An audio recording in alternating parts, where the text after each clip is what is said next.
As far as I'm concerned, as long as that same respect and recognition is not shown toward every one of our people in this country, it doesn't exist for me. And during the few moments that we have left, we want to have just an off-the-cuff chat between you and me. Us. We want to talk right down to earth in a language that everybody here can easily understand.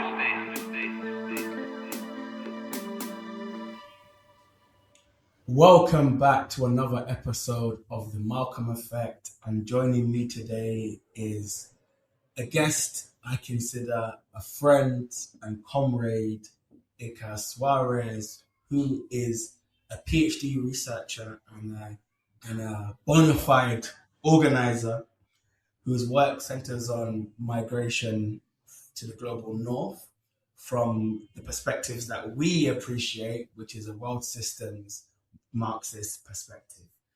Welcome for the first time to the Malcolm Effect. How are you, bro?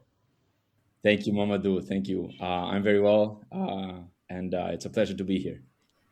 Thank you so much. I really enjoyed your piece, which we're going to discuss today, because oftentimes, those of us who perhaps are into Marx's method of dialectics, we often find that a misapprehension of phenomena, a misapprehension of social relations takes place when people confuse the whole for the part or the part for the whole.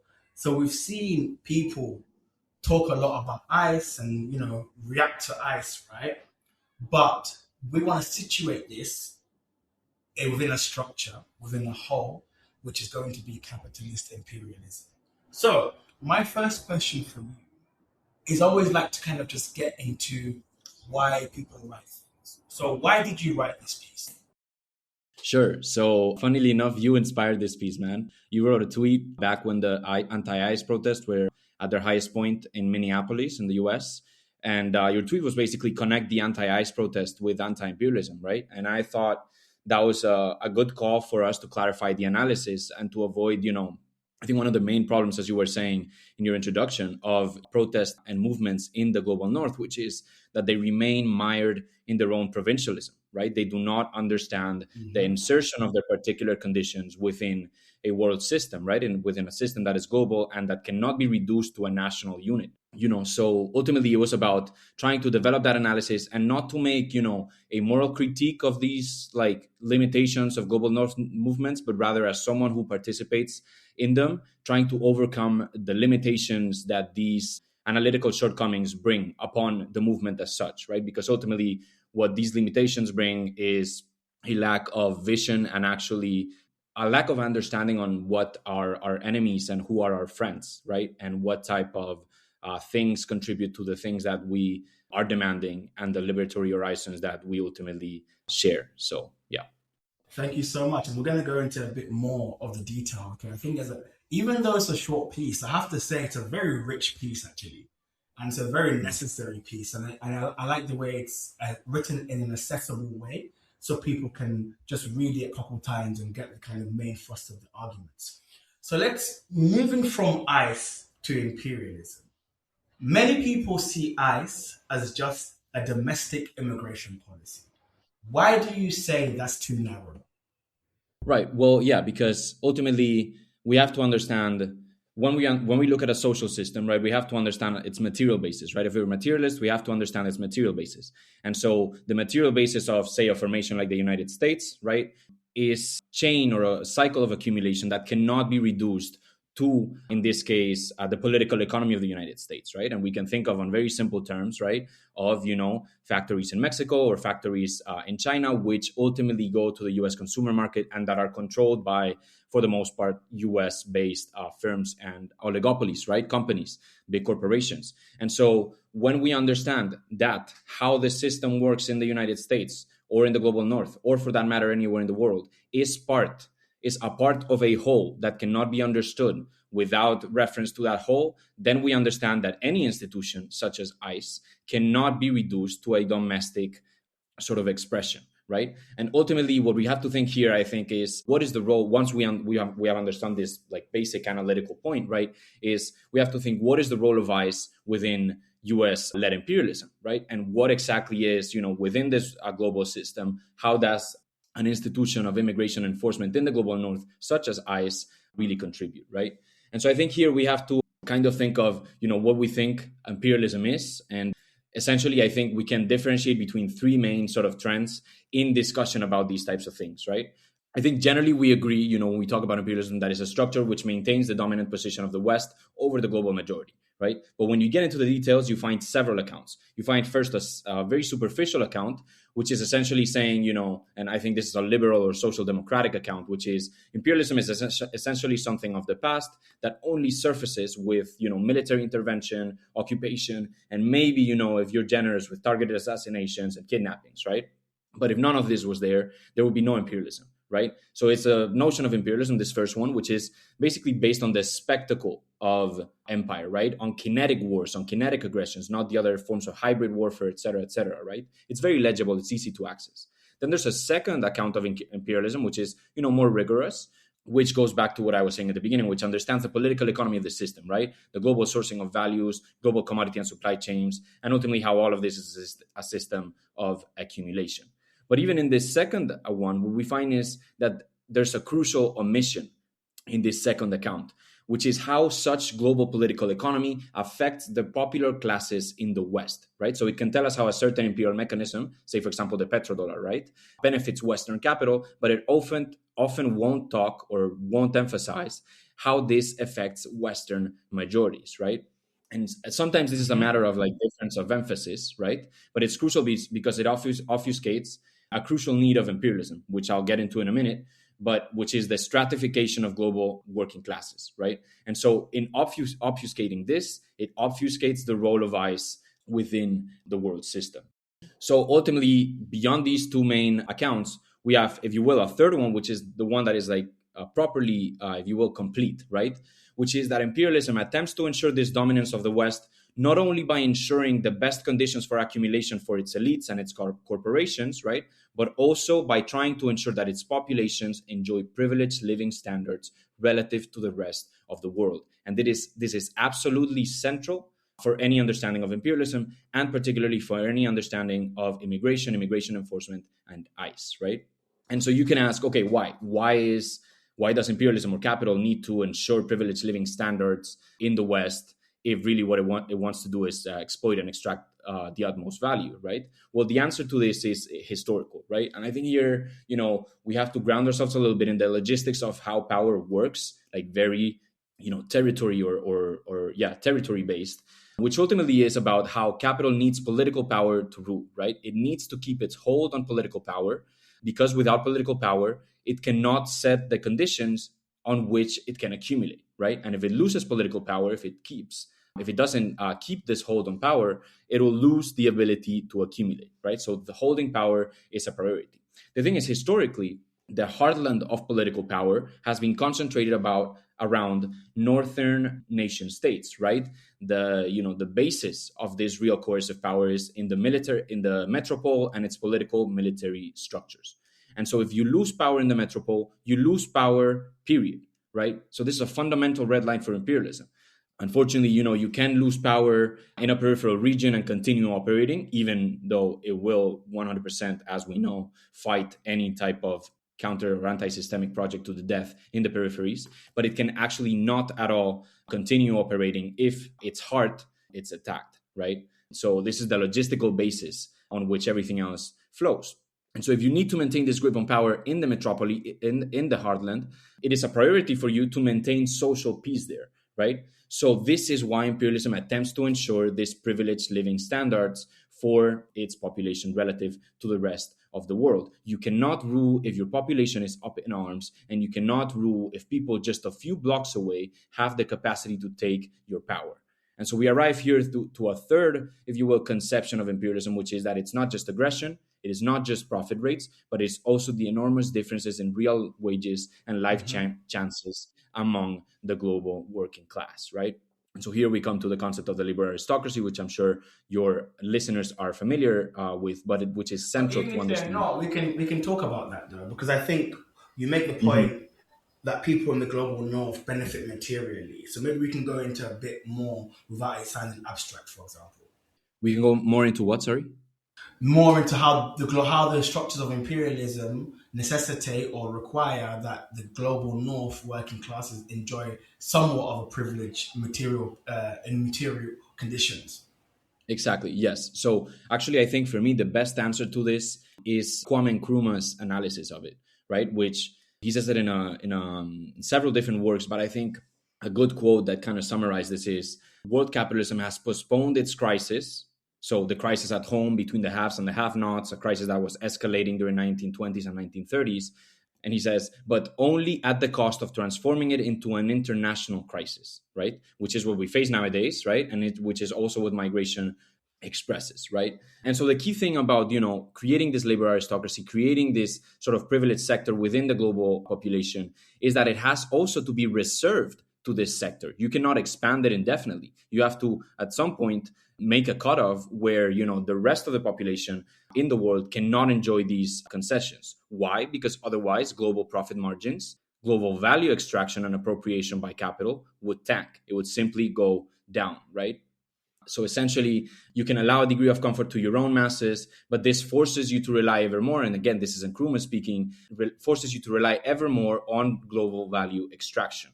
You cannot allow the rest of the world to meaningfully develop because that would raise wages and it would also wrest all of those peoples away from imperial influence and therefore imperial extraction, right? So on the Mm-hmm. one hand, you basically have two sort of legs, if you will, to this arrangement, right? Which is trying to do a balancing act between maintaining domestic peace at home by extending concessions to your majorities at home to maintain that grip of power that we're speaking of, and on the other hand, maintain profit rates and maintain accumulation, which is ultimately the core of your system and of your power, right? And so you cannot accumulate properly if people in the global south earn a decent wage, right? The rest of the world's peoples beyond those people in the west are to be squeezed to maintain this wealth making, right?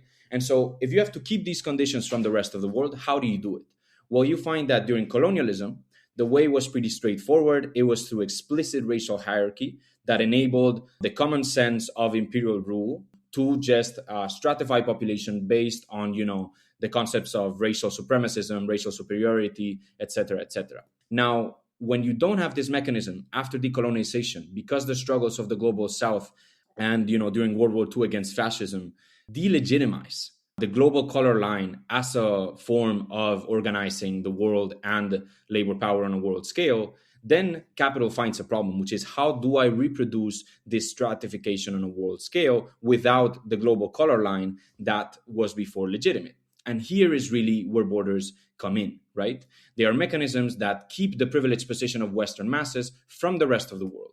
And indeed, they regulate taxes to what we were saying, the labor aristocracy. The people that are kept out from Western countries are not just physically kept out, but they are also kept out from accessing Northern living conditions, right? And so I think one way to understand this is that borders are, if you will, not the colonial, but the neo-colonial method to enforce this global stratification of working peoples, right? And in many ways, Mm-hmm. it substitutes what racial regimes did before, providing a seemingly non-racial mechanism to ultimately fulfill the same function, right? Absolutely. So yeah, I think thank you so much for that response, because I think essentially what you're arguing is that when we think about the contradiction between labor and capital, right? And let's say within the Mhm. imperial core or the global north, we know Yeah. that in order for that to offset that contradiction, you're going to require cheap imports to reproduce your masses in your country, right? And by way of Hmm. concessions, by the way, and the cost of social reproduction, right? In order to do so, you must maintain the imperialist world system that ensures the continuation of the flow of goods and cheap imports that can socially reproduce your masses at home. I have to keep the system going, right? So I think that's really important, and I really appreciate the kind of transition of racial hierarchy on the global scale now being repurposed and reinforced at the border. I think that's truly insightful. So you're given like an elaborate response, an elaborate explanation. Let's talk about then. So where does ICE exactly fit into all of this then? Because I think I can imagine people listening or hearing this think that, oh wow, like okay, yeah, it makes a lot of sense, but how are we tying ICE into this? The everyday ICE movement that we see on the street, like how is that tied into what we've just said about racial regimes of bordering and cycles of accumulation and ensuring the offset of the contradiction between labor and capital?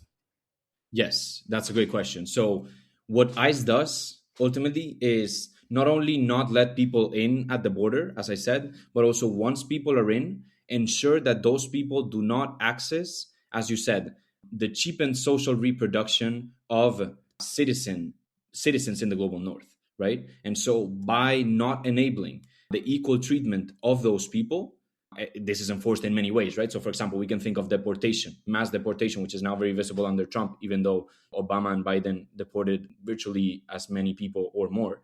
What does deportation do? Deportation enforces a condition of insecurity and ultimately terror on the migrant working class, which forces them to accept lower conditions of living and ultimately forces them to not contest those very conditions of living. So in many ways, they are kept out of those mechanisms to obtain those concessions, even though they have been very emptied in the past years, also for Western masses, but they are excluded even from those mechanisms. So that's one form in which this happens, right? But ultimately, what ICE does is essentially mediate this very contradiction that you're saying, right? You can maintain a certain group of people to which ICE won't like affect, touch, refer to at all. It will concentrate its repression on a particular more vulnerable sector of the working class, which is heavily racialized, right? If I migrate to the United States, I'm not going to be targeted by ICE as a European, white European. And in so doing, it maintains sort of this hierarchy. And I think ultimately, what this does, if we think of migration, what is doing is people in the global south are facing particular, and we can talk about this a bit later, they're facing particular conditions that have been imposed by the violence, both kinetic and otherwise, of imperialism. And when people migrate, they're refusing those conditions. They migrate to the north, they're refusing those conditions, and they're saying, I am not going to be held to the standards that imperialism wants to hold for me as it is holding my social formation, my country of origin. And so, in this way, migrating north, what it does is challenge this global stratification of the working class, right, of south and north. And in doing so, it poses a danger, a threat to this very division. And so when ICE counters all of these things, ultimately it is saying the working peoples of the South have to stay in their place, quote unquote, and they will be forced under genocidal violence to stay in those conditions, right? We can think of the amount of people that in the American continent, that go missing on their way north, on the way to the US, how many people have disappeared and we don't know their names. And I have a comrade who's like in Mexico right now with a commission of mothers who are looking for, their children who were disappeared on their way north. Right. And this happens in Europe, we have a similar situation where a lot of people are dying in the Sahara and in the Mediterranean Sea and the Atlantic Sea. So under genocidal violence, ICE will ensure that global populations, south and north, are kept in their place, and therefore this balancing act that I was talking about is maintained. Thank you for that. I think that's important to tie in when we say the vanguard enforcement mechanism that we call ICE, right? I think it's important. Mm-hmm. So I guess my next question is, you're critical of like mainstream progressive approaches, and I think you've gone into some of this already, but we can talk about this further. What did they get so wrong? Right. Well, I think firstly is about framing this as a human rights situation. It's not a human rights situation. It's a situation of global class struggle. Human rights are only sort of the acceptable discursive framework that capital can allow, while actually not enforcing them at all for certain parts of the population. This is the first problem. The second problem is, again, we go back to the conceptions of imperialism that we were talking about. There's a lot of discourse on the social democratic left that says, well, migrants come to the north or to the US because of our interventions south, which is true. But again, this does not explain why you need ICE, right? It does not explain why you need to keep them out. What explains ICE is the analysis that actually implicates these analysts, and not just some elite that you can criticize. It implicates their material conditions as a global labor aristocracy. And so the thing here is that when you don't speak of these things, you obfuscate why ICE is needed. You need them not because capital can't afford to have more people, or it can't afford to provide for more people in the north. It needs it because it needs to maintain this sensation, or this feeling, if you will, of relative privilege of the north, so it can maintain social peace, right? This provides a huge relief. If you have populations such as in the US, which are not in great material conditions for the most part, which hold very little of the national wealth, which hold very little freedom as far as determining the conditions of their own living. But at the same time, you see that people are being ravaged in so many ways in so many places in the global south. This provides relief that produces a sense of comfort that is different from what you would have if you didn't have those types of comparisons. So it enables that creation of a feeling of complicity or comfort within this system.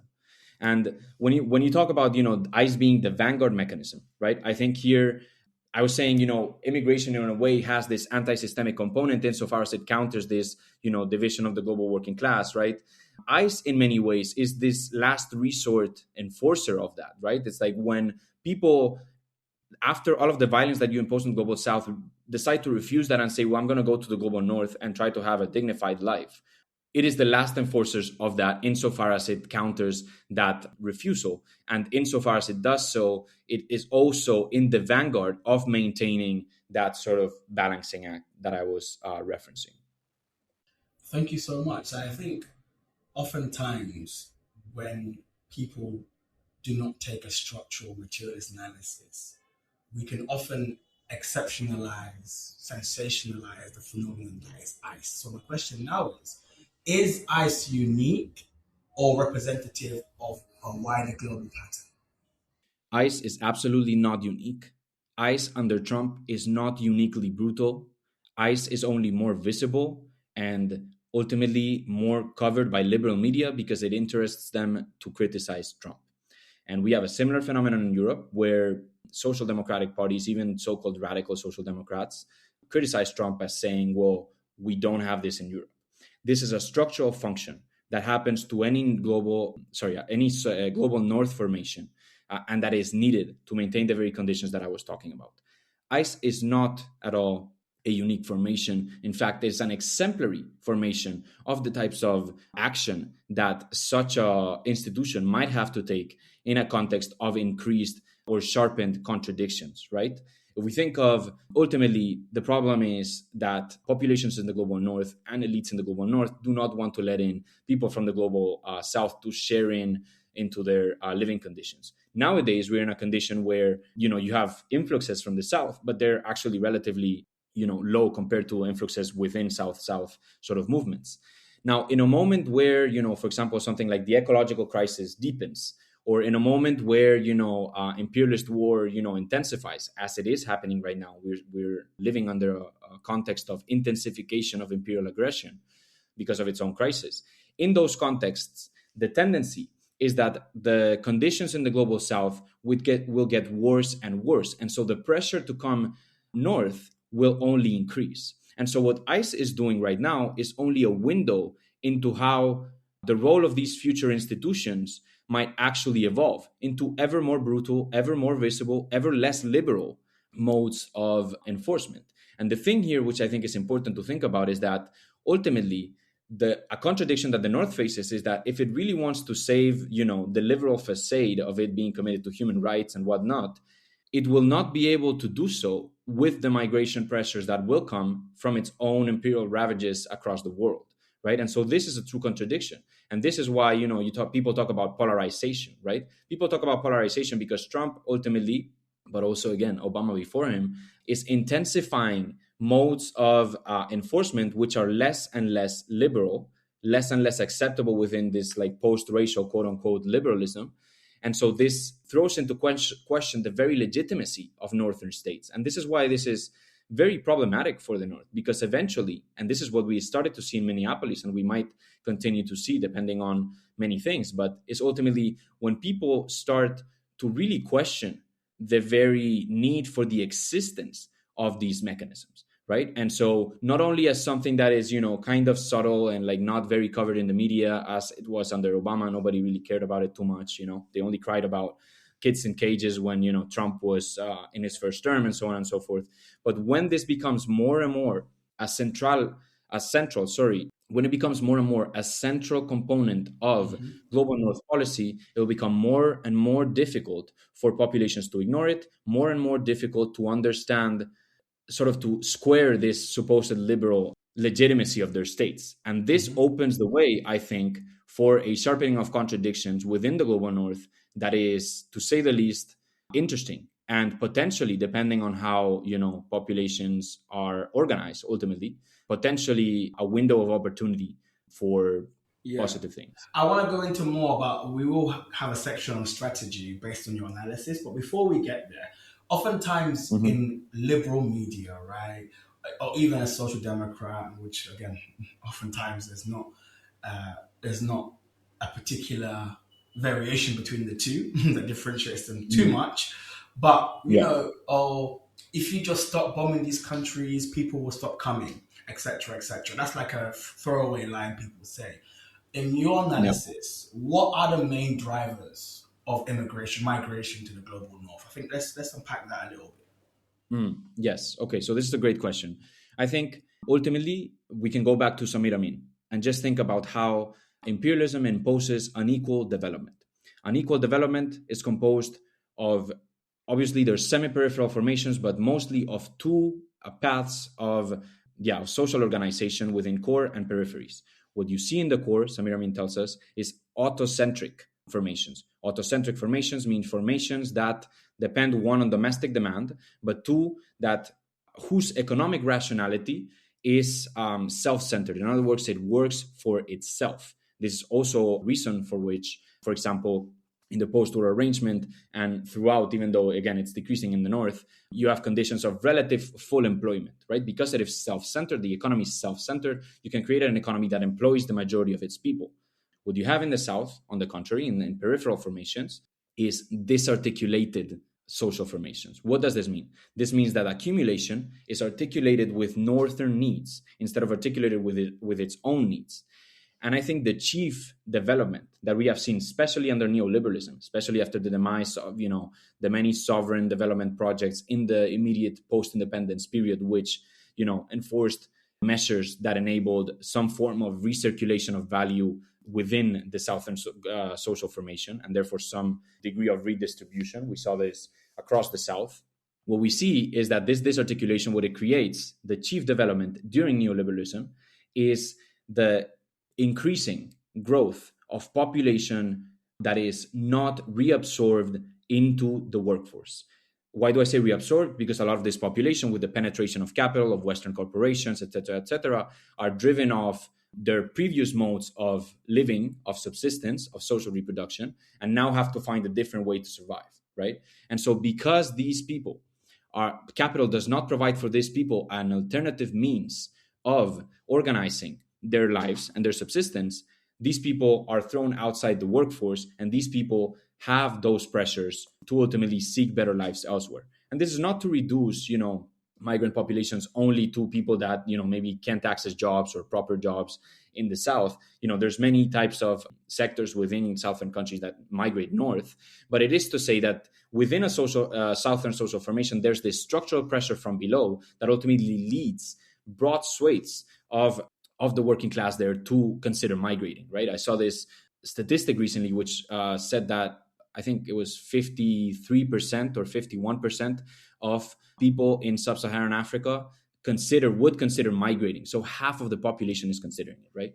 So I think ultimately, just to summarize, when you have formations that are not self-centered, that do not try to recirculate value within their own formations and therefore produce dignified jobs and modes of living for their own peoples, that work for accumulation of a few people in the North, then you have a lot of people that are not employed, and you have a lot of people that ultimately have this pressure to come north.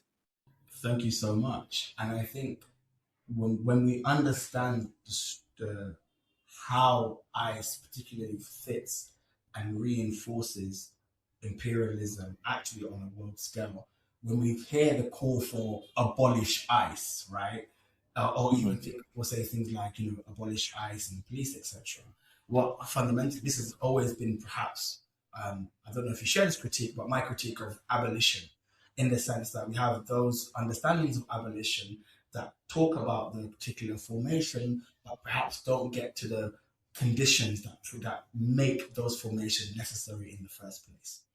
And I think that's why even when I talk of abolition, and even my tweet was trying to say, yes, ICE, we hate ICE, cool. We want to see ICE gotten rid of. But in order for that to actually come to fruition, then we have to undo the social formations and relations that make ICE necessary in the first place. And that cannot be done without attacking capitalism, without being anti-imperialist. So, based on your analysis then, and I think this is good because you're an organizer, and it's rare that I get an organizer on who's also a researcher and academic, so your perspective is deeply appreciated. What does effective opposition to ICE look like then? Okay, so this is a $1 million question. Yeah, I think because I think your analysis is spot on, right? When we talk about abolition, it sounds great, and in fact, sometimes abolitionist discourse will say, well, yeah, we have to undo the conditions that lead to this, but it will not provide a roadmap for it, right? It will just say, well, we have to do away with this so we can do away with ICE. We have to make prisons obsolete. Okay, yeah, but how do you do that? So, what is an effective strategy to oppose ICE? Well, here we come again to the need to oppose the root cause, right? And the root cause is imperialism, because of two reasons. Well, the two reasons we actually mentioned, and you already asked me questions about, right? One, which is the balancing act, as far as creating a labor aristocracy that is separated from the rest of the world and its living conditions, and two, the ravages of imperialism in the global south. These are the two things that imperialism does, and that is the structure. And so I think one of the key things, and I think one of the things that perhaps inspired, in fact, I want to ask you what inspired your own comment that led to this piece, if you don't mind. But I think one of the key things here is, okay, if this is what is happening, what is the way to oppose it? The opposition, to be effective, has to be anti-imperialist. If it's not anti-imperialist, one, people will keep migrating north, and two, the system will continue to need this balancing act between domestic peace and profits on a global scale, right? And so what does that mean? That means aligning and understanding, what anti-imperialism means. And ultimately, this I have here a quote that I think is very good, and actually it's from Malcolm X, which is, the only way we'll get freedom for ourselves is to identify with every oppressed people in the world, right? And so once we do that, we understand that effective anti-imperialism is one that aligns itself and understands the function and the contribution, huge, tremendous contributions, that sovereign and liberatory projects within the global south make to the undermining of the structure of accumulation on a world scale that produces and necessitates ICE. And so what are these struggles? We have obviously armed resistance in Palestine. We have armed resistance across the Middle East. We have the Islamic Republic of Iran waging a heroic struggle against imperialism and countering one of its key material bases in West Asia. We have sovereign development projects. What is sovereign development? Sovereign development is ultimately about a project that enables a social formation in the South to recirculate value, as I was saying, to let people live dignified lives and not let the economy be orientated towards the North, right? And so these different struggles in their different forms, right? What they do is they undermine the accumulation of Western ruling classes, and in doing so, they undermine their hold on power. We go back to the first question. The hold on power is the precondition for the rule. And insofar as they are countered by sovereign and liberatory movements in the South, their hold on power wanes. That's why it counters them so much with things such as sanctions, or things such as military bases, or outright interventions, as we have seen ever since the end of the Second World War by the United Mm-hmm. States. And so I think here what we have to understand, again, to go to the question of friends and enemies, is that if we have a short-sighted or narrow understanding of opposing eyes without understanding that it is the struggles in the South that undermine this very structure that necessitates eyes, then we will end up in a analytical and strategic sort of cul-de-sac, right? A short circuit. You won't get anywhere because the conditions that produce and demand an institution like ICE will continue to reproduce, right? And so I think this is the core of kind of the analytical framing. You cannot excise the analysis of ICE from the analysis of imperialism.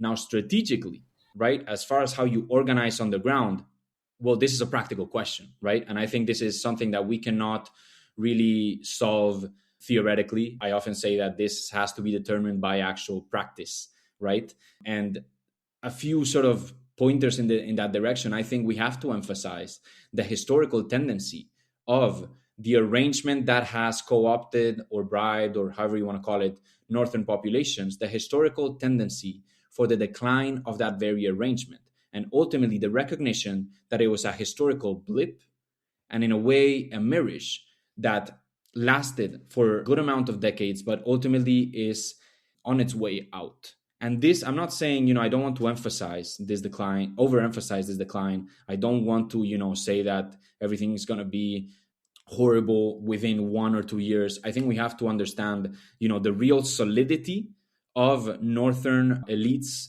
capacity to produce this bribe or this cooptation. This is really solid, and they can renew this sort of cooptation in many ways. However, the historical basis for reproducing it is definitely on the decline.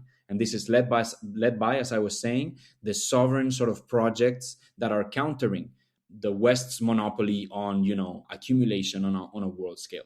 And so I think this is very, very important. We have to emphasize that whatever we were given was reversible and is in the course of being reversed. And ultimately, that's why it's in our interest to oppose it fully, because it was nothing but a sleight of hand to counter our wrath for a few more decades. So I don't Thank know if you. Yeah. that's No, I don't know that if does that's answer the specific enough, question. but No, it's fine. Again, and naturally, I'm of the opinion anyway. People often get messages about different student groups or asking about how to organize. And whilst I can try to give advice that I guess is more general, fundamentally, only those who are on the ground in organizing capacity are going to be the best ones to provide actual strategy and tactics in their given location, right? So that's always something I'm wary of. Just to answer your question, why I wrote that tweet, very similar. I mean, again, you've taken the tweet and perhaps, not even perhaps actually, you have explicated it in ways that I haven't. So I definitely appreciate, and I think you've encapsulated all my thoughts. But what prompted me at the time was this, again, you have these protests, you have anti-ICE protests, right? And you would have these, abolish ICE statements, and you would even have it from the wings of liberal media.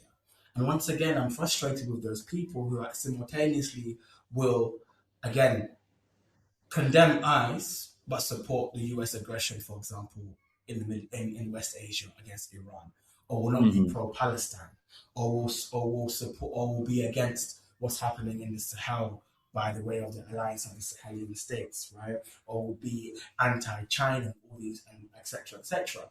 And again, for me, it was a question of, again, I've said it several times, whilst I recognize and I understand and appreciate China is not Santa Claus or the savior of the world, China will be creating, is allowing different countries to embark on different development models, which will be in line, which are able to be in line, if there is will, with the notion of autocentric development that we mentioned of IME, right? So my question, once again, what my question, sorry, my thought behind that was connect these if you truly want to see a liberatory horizon, if you're truly invested in an emancipatory horizon, then the question or the call does not stop at what is ICE or how to abolish ICE. The question becomes, how do we reconstitute the global world system in a way that does not necessitate or is not predicated on the drain of surplus value from the south to the north, from the periphery to the core, and then we make ICE actually obsolete because the conditions in which maintains and necessitate ICE will no longer exist. And that was kind of my thinking behind the tweet. But again, I think you said it so much more eloquently than me anyway. So thank you. No. I think we're thinking in the same lines, and I appreciate you bringing that up because, and what I was thinking to how to kind of frame this piece. I think we talk about people that may be anti-ICE but then support, I don't know, aggression against Iran, or support the Zionist entity, etc., etc. I think with some of those people, they're just too far gone, right? Like, you're just like a genocidal sort of person. Like, that's just how it is, right? But I think there's another kind, which is kind of what I was getting at with these three notions of imperialism, right? Which will oppose these things in theory, or will pay lip service to these things, right? But then it won't have the complete account of how imperialism works to understand how ICE is connected to that. And how, for example, again, as you were saying, China giving alternatives to the global South, developmental alternatives, not a panacea, right? But giving some alternatives to Western monopolies is actually linked to the same process. To, for example, the ability of a global South state to create, let's say, for example, factories, right, that can absorb more of its labor force, that therefore does not have to migrate north, for example, right? That in a way counters this global stratification of the class, of which ICE is simply, as you said before, its vanguard enforcement mechanism. So yeah, I just think it's crucial to kind of connect those dots, because the thing is, to go back to your question about the limits of progressivism, is that if you don't do this, you will ultimately just reproduce the need for it. Okay, so you abolish ICE, and then what happens? What happens? I mean, people are still there's going to be huge inequalities, right, in the global system. People are still going to migrate, and so what are you going to do with that? You have no road plan for it. You have to understand where it is rooted, and therefore how to attack it in whatever way possible. However, again, I do think that history is always open and undetermined, even if it doesn't seem like it is. And so everything will be ultimately dilucidated in practice, in how you try to organize. And one of the points of the piece at the end was essentially that we have to commit to practice, to organizational sort of vehicles in a way that tries to build up some sort of structural solidity, right? It tries to build up vehicles, right? So organizations that have the ability to do stuff. This is crucial, right? We have to be able to organize X thing or Y thing. And this depends on us committing to building these types of organizations. So I think this is a key message that goes beyond, moral condemnation or moral abhorrence of a particular institution.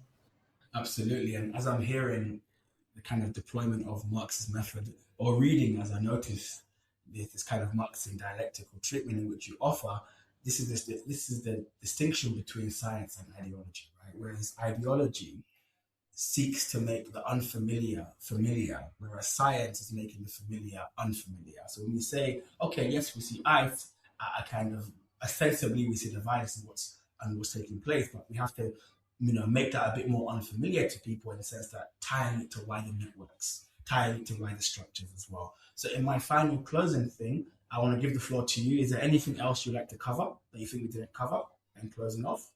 Okay. So yeah, I think one of the things that I think is important to keep in mind is how, when we're talking about borders and ICE, a big part of the outrage is related to how they are being increasingly militarized. You see forces like ICE getting more and more funding to buy more and more weapons and technologies and, different forms of surveillance. In other words, technologies that were previously used only in, explicit battlefield contexts are now deployed for immigration enforcement. This, I think, is important in two ways. One way is the militarization of border enforcement shows how this contradiction is becoming increasingly important and problematic for the North, because it needs to deploy more brutal and therefore less legitimate or less, subtle mechanisms of border enforcement. And so this is something that, again, is a historical tendency, right? Which I think is something to look at. Now, I think we have to also relate this militarization to the general militarization of the global North more broadly, right? And so we obviously, the US has been a key military sort of power, or the key military power, since the end of the Second World War, right? And so militarism has been central to its sort of mode of accumulation and mode of global rule. However, this is also deepening, right? And we see this in Europe as well, where militarization is happening not only at the borders, but also in the conventional, if you will, military sort of realm. And so ultimately, I want to make a link here, I think, between these two forms of militarization as answering, and this is a piece that I have coming out soon, but that is answering to the same sort of sharpening of the global core periphery contradiction. And so ultimately you militarize borders, right, to counter this contradiction of underdevelopment that creates pressures to emigrate, but then you don't want to accept those peoples. You won't allow sovereign development, but you also won't take in those people into your labor aristocratic arrangement. That's one contradiction. Then you also militarize on conventional terms in the following way: you shore up your positioning on a world scale by having more military power. And so what we see, for example, now in Europe is that recently there's been an austerity rule in Europe that ultimately precluded countries from spending more than X amount of money in anything. Ultimately, the deficit has to be below something that you don't have in the US.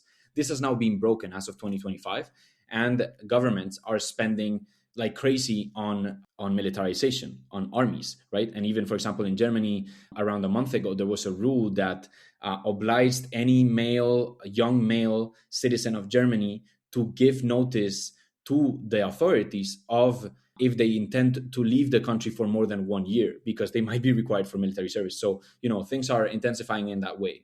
What is this conventional militarization also kind of addressing? It is also addressing this form of, maturation, if you will, or ripening or sharpening of this core periphery contradiction.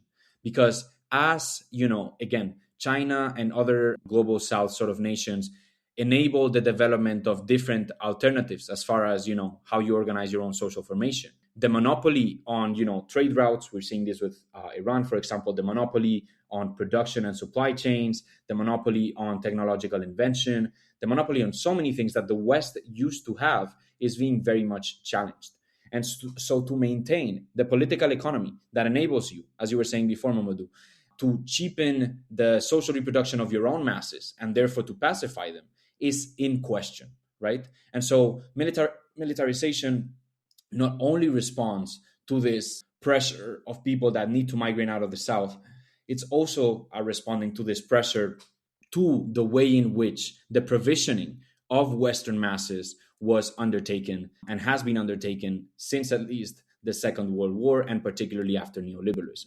And so these moments, these processes, these tendencies ultimately signal, I think, the real inability, the real difficulty to shore up these arrangements, these modes of organizing, global stratification, the real difficulty to shore those up and reinstitute them as viable modes of government because of these two things, right? And so the two legs of, border and conventional militarization, in a way, answer to a similar sort of development, which is ultimately the rise of the South and the rise of the South's ability to exercise self-determination over its conditions, both at a collective level and both at an individual level.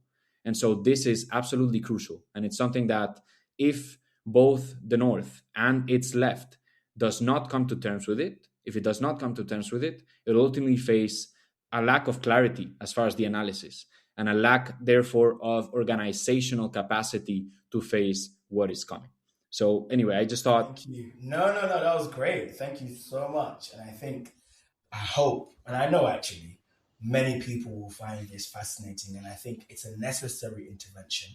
I will post the link to the article to the episode description, and I highly recommend people continue to engage with my comrade Iker Suarez.